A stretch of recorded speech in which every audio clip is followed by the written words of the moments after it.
Coast with breaking news and weather. Fox 10 Live starts now. First off, the most important thing is that all our employees are accounted for. And I would like to thank everybody who has reached out with their thoughts and prayers and offers of help. Buildings can be replaced, employees cannot. And the fire department has done a tremendous job. And I thank them for everything that they have done. Yeah, take a look at this black smoke filling the sky in Searsmont, Maine earlier today. This right here is video from our sister station WABI when an explosion rocked a lumber company facility.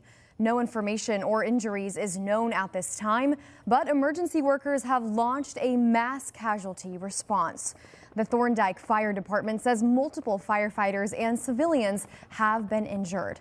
They add several fire trucks have been lost to the fire as well. An employee told the Bangor Daily News the fire started in an area where wood shavings are packed into plastic bags. But the explosion did not happen until it spread to a silo filled with dust. As you can tell, it's been a busy Friday already. Welcome into Fox 10 Live. I'm Ashlyn Mitchell with a continued look at your trending headlines. The United States is making moves toward indicting Raul Castro, the former president of Cuba. That's according to U.S. sources familiar with the matter. The possible charges stem from the Cuban government's shooting down of two planes in 1996. The aircraft were operated by the humanitarian group known as Brothers to the Rescue. Some U.S. officials still want to see Cuba held to account for the incident 3 decades after it happened. Raul Castro stepped down as Cuba's leader in 2021. The potential indictment against the 94-year-old will need to come directly from a grand jury. The Department of Justice did not comment on the matter. Cuban officials have argued the shooting was legitimate, saying the planes entered their airspace. In the meantime, today marks the end of an era for the Federal Reserve. It's Jerome Powell's last day on the job. Powell served as chairman of the Fed for 8 years or 2 terms. He's been a key player in setting economic policy during some of the nation's most challenging times. Powell's greatest success is undoubtedly preventing a long and deep recession during the COVID-19 pandemic. He did that by slashing interest rates to nearly zero and implementing lending programs for businesses. That quickly reversed the initial stock market crash, but eventually led to high inflation. Powell's efforts to reel that in were seen by many as too little, too late. One of his harshest critics was President Trump, who routinely berated him in public. Powell's tenure might best be remembered for preserving the Fed's independence, as Kevin Warsh will now take over as Fed chairman. Also today, the U.S. Supreme Court is allowing women to continue to have access through the mail and televisits to the abortion drug known as mifepristone. The Thursday order came just after an earlier administrative stay that extended wide access to the drug had expired. The justice's ruling follows the Supreme Court's May 1st pause on an earlier decision from the 5th U.S. Circuit Court of Appeals. That decision abruptly required women to have an in-person visit to get the abortion medication. The federal appeals court will again now grapple with Louisiana's push to limit the drug's availability. It's likely this issue will reach the Supreme Court again in the future. In his dissent, Justice Samuel Alito called Thursday's ruling, quote, a scheme to undermine the court's decision to overturn Roe versus Wade. And a Manhattan judge has declared a mistrial in the 3rd New York rape trial of disgraced movie mogul Harvey Weinstein. It comes after the jury sent a note saying, quote, they have concluded that they cannot reach a unanimous verdict. The jury was deadlocked today on charges that Weinstein raped aspiring actress Jessica Mann in a Manhattan hotel room back in March of 2013. The 74-year-old former producer has pleaded not guilty and has repeatedly denied having non-consensual sex with Mann. Manhattan District Attorney Alvin Bragg released a statement saying that the mistrial decision was disappointing and his office will consider the next steps in consultation with Mann. And in a separate trial out of California, Weinstein was convicted of rape in 2022 and is currently serving a 16-year prison sentence.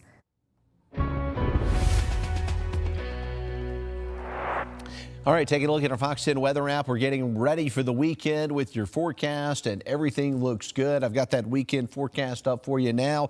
We also have an update with our radar right now, and it is clear as a bell. We're just not seeing any problems. Here's what it looks like outside right now. It is a very comfortable 82 degrees. In West Mobile, winds are out of the south-southeast at about 8 to 10 miles an hour. Dew point at 57, and then you can see the traffic backing up in a big way getting into the Wallace Tunnel. I'll have a traffic update coming up later on, and we're going to continue to watch for some delays there. Here's what we're seeing with our satellite radar picture. It's clear, and it's going to stay that way for a while as we head into the weekend forecast. We do have some clouds to the west, so we will get some of that cloud cover in tonight. We still expect another cool night across the Gulf Coast tonight in many areas. Here's your Futurecast modeling. It does show a few clouds around, but no showers in the forecast. We're going to run this thing through Saturday and take it into Sunday. Occasional cloudiness mixed in with some clear skies. A little bit more sunshine on Sunday, it appears, and rain's going to be hard to find.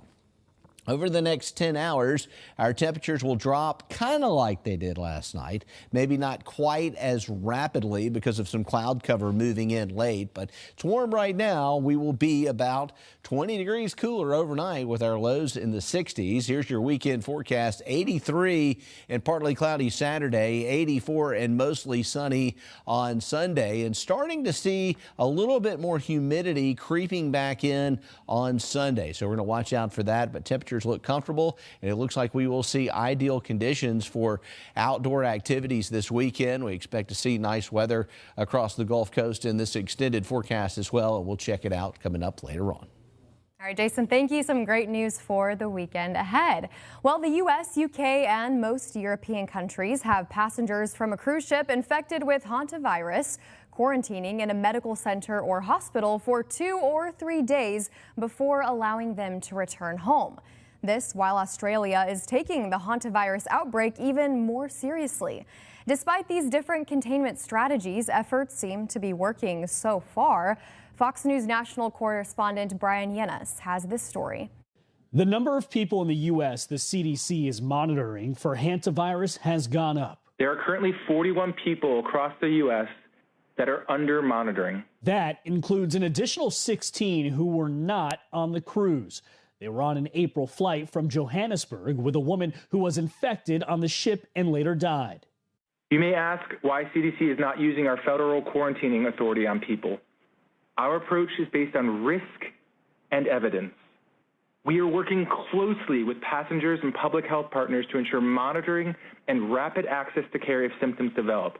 Fox spoke to a doctor who flew on board the transport plane from Spain to Nebraska's National Quarantine Unit. He says there were two 23,000-pound containers brought on board through the nose of the plane, essentially mini intensive care units specially designed to allow negative airflow so healthcare providers could be available to patients. I honestly do not think about the transmissibility of the pathogen. That is what I'm thinking about is maintaining those procedures. So far, there has been no ongoing transmission of the virus detected anywhere in the world. In Australia, 6 people who were on board the cruise ship at the center of the hantavirus outbreak arrived home Friday. They must now stay in a 3-week quarantine at a secure facility originally built for the COVID-19 pandemic. We are determined to ensure there is no risk at all of any transmission of this virus into the Australian community. Because of hantavirus's long incubation period of 6 to 8 weeks, some experts say more cases could trickle in. In New York, Brian Yenes, Fox News.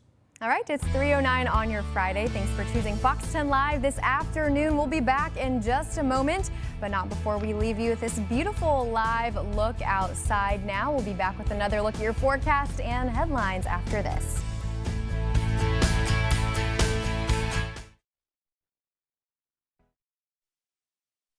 Committed to you. This is Fox 10 Live. Welcome back into Fox 10 Live this afternoon. After months of delays, the Trump phone is expected to start shipping this week. That's according to the company. This $499 Android device, known as the Trump Mobile T1, strongly resembles a Chinese phone that retails for $200 at Walmart. It will have a smaller screen and less storage than initially promised, but the Trump brand and gold plating remain.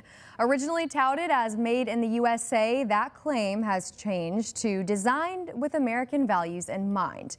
Data plans cost $47.45, an apparent reference to Trump being the 47th and 45th president. The launch, which was first scheduled for August 2025, has sparked some questions about the president using his name for profit while he's in office. The phone was created by the Trump Organization. And if you live in or visit some remote areas, your cell phone signal could improve soon.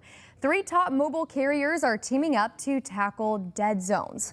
They are AT&T, T-Mobile, and Verizon. In a news release, they say their joint venture involves enhancing satellite capacity. That way, customers can get signals even when they're far away from cell phone towers. Some good news for those areas there. And meanwhile, Whole Food Market's smaller format store concept is expanding into 3 new cities.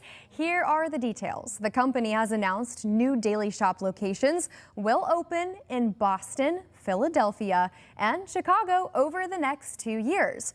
The stores are designed for areas where space is limited, and they feature a focused assortment of Whole Food Market favorites. The first Daily Shop location opened in New York City in 2024. That means there are now a total of 8 locations across the New York City metro, Arlington, Virginia, and London. And as the United States prepares for the World Cup this summer, American Girl is capitalizing on the mania. The iconic doll brand just announced the 2027 Girl of the Year. Daisy Davenport loves soccer and will embark on her first summer at Sleepaway Camp. The doll won't be released until the fall, but her story is coming this month. American Girl dolls have been loved for decades, and the company is celebrating its 40th year in 2026. Well, the American Music Awards will give its Lifetime Achievement Award to a British rocker this year. 80s icon Billy Idol will not only receive the award, he will also perform at the AMAs on May 25th. He's expected to do a medley of some of his greatest hits, and 2026 is shaping up to be a great one for Idol. He will be inducted into the Rock and Roll Hall of Fame this year as well, and a huge congratulations to them. Listen to this. An anonymous bidder paid more than $9 million for the chance to have a meal with one of the most successful investors in history, Warren Buffett. Buffett last participated in the charity auction event in 2022.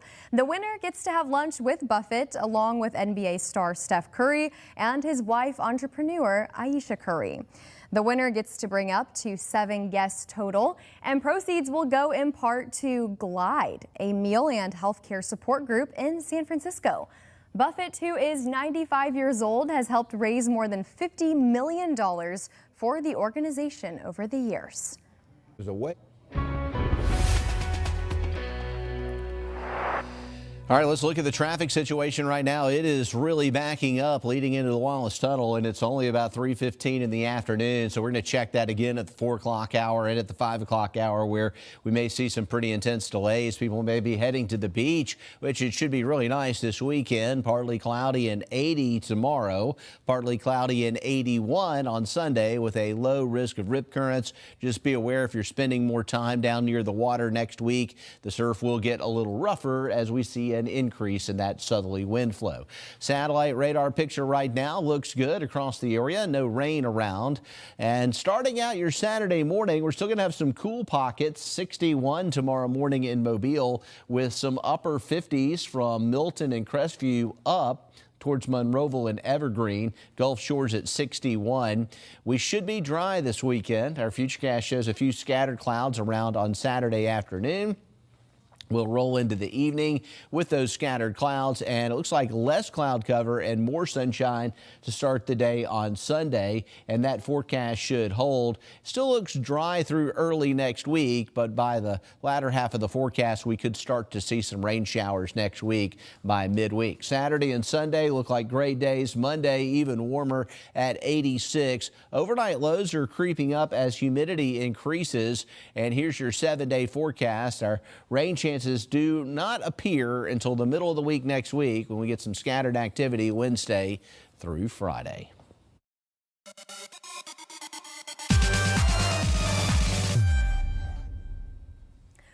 We're only weeks away now until the world comes to our country. It's FIFA World Cup Soccer.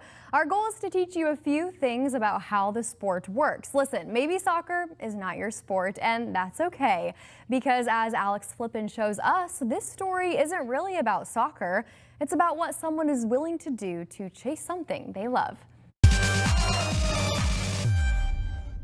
She laughs like this is all new. This is so hard. Something novel. I feel famous right now. Fun. Yeah, but like there's no one gonna dive with a microphone. But unfamiliar. Wait, someone stand with me, guys. Peyton.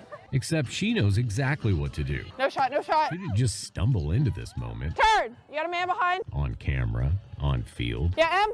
Liz Harrington has been building to this for more than 2 decades. Since I was 4. So 23 years. Long enough that the game stopped being something she plays and started becoming something she is. I think at this point it kind of is like linked to my identity. Almost in her blood. My dad was my first coach. You got it, you got it. My dad was totally a girl dad and like wanted me to be in sports. So I find that was like very much like a catalyst to get me going.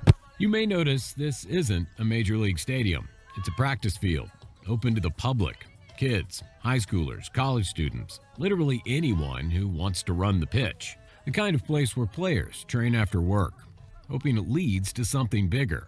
On this night, it belongs to the North Texas semi-pro team where Liz works defending the goal during a late-night practice. No shot, no shot. She goes where the game takes her, ideally getting paid to play the sport she loves, but it hasn't been a straight line.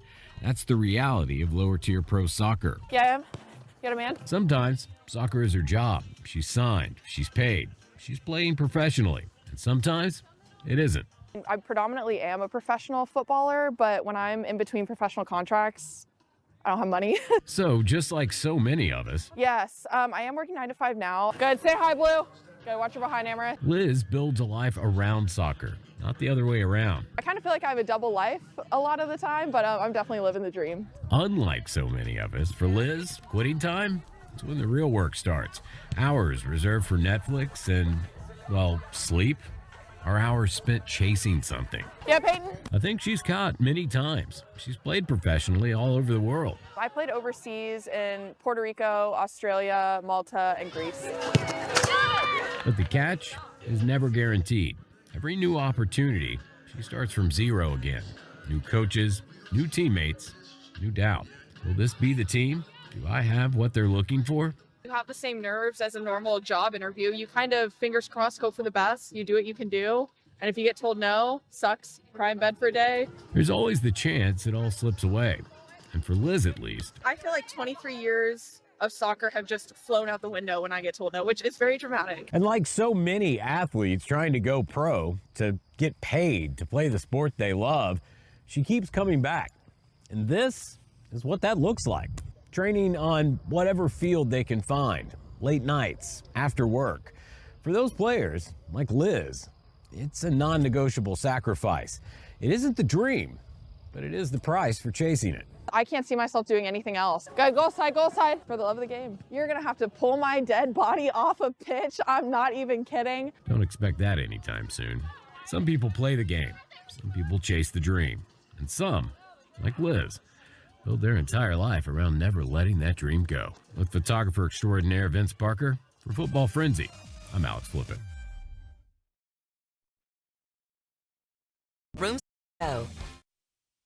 Back, a Michigan restaurant is serving up more than food on the Nautical Mile. Hidden inside Mike's on the Water is a massive Snoopy museum with more than 16,000 pieces of memorabilia. Peter Maxwell shows us how this collection is much more than just nostalgia. Everybody collects something. I happen to collect Snoopy's. From the outside, you wouldn't know that a very special museum is tucked away inside this waterfront restaurant along the Nautical Mile. But step inside Mike's on the Water in St. Clair Shores and you'll walk straight into Snoopy history. I think anything that could be a Snoopy or have a Snoopy on it is here. I've never seen so many Snoopies ever in my life. There's so many. There's more than 16,000 Snoopy collectibles that fill this museum, from Pez dispensers to Snoopy artwork and classic Peanuts memorabilia. Nearly every inch of space in this museum is covered from floor to the 2-story ceiling with Mike's Snoopy collection. A lot of stories in here. Every cabinet's got a story. Owner Mike Lefevre tells me his love for Snoopy started as a kid when his father brought his sister Susan Marie home from the hospital in 1965. He was carrying her into the house in one hand, and the other hand was a plush Snoopy, an 18-inch plush Snoopy, and I grabbed it, slept with it, and the rest was history. Mike's collection is more than 60 years in the making, with more than 16,000 Snoopies from all over the world. I found them in Paraguay, I've found them in Rio, I found them in China, I found them in Germany, I found them in Russia. Yes, Snoopy's worldwide. While his passion for Snoopy began with the birth of his sister, this museum now serves as a tribute to Susan's memory. She passed away in 2012 after battling breast cancer. She called me Snoop, and I called her Snoop, and it's got a great passion bond right there. And while people come here for the nostalgia, Mike says the bigger mission is giving back, turning a lifelong passion into something that helps the community. Since the museum opened 3 years ago, they've raised nearly $50,000 for local charities. When people come in to see the museum, we suggest them to put a couple bucks in the box. And whether you're a lifelong Snoopy fan like Mike or just curious to see it for yourself, this hidden gem is quickly becoming a destination along the nautical mile. It's a passion. Such a sweet stop there. I would have loved that as a child, even as an adult now. Lots to see and do there. Thank you for spending time with us here on Fox 10 Live. Be sure to stick around for Fox 10 News at 4, where you will learn much more about your beautiful forecast and headlines as we head into the weekend. Again, I'm Ashley Mitchell. Thanks for watching Fox 10 Live. I will see you on Monday.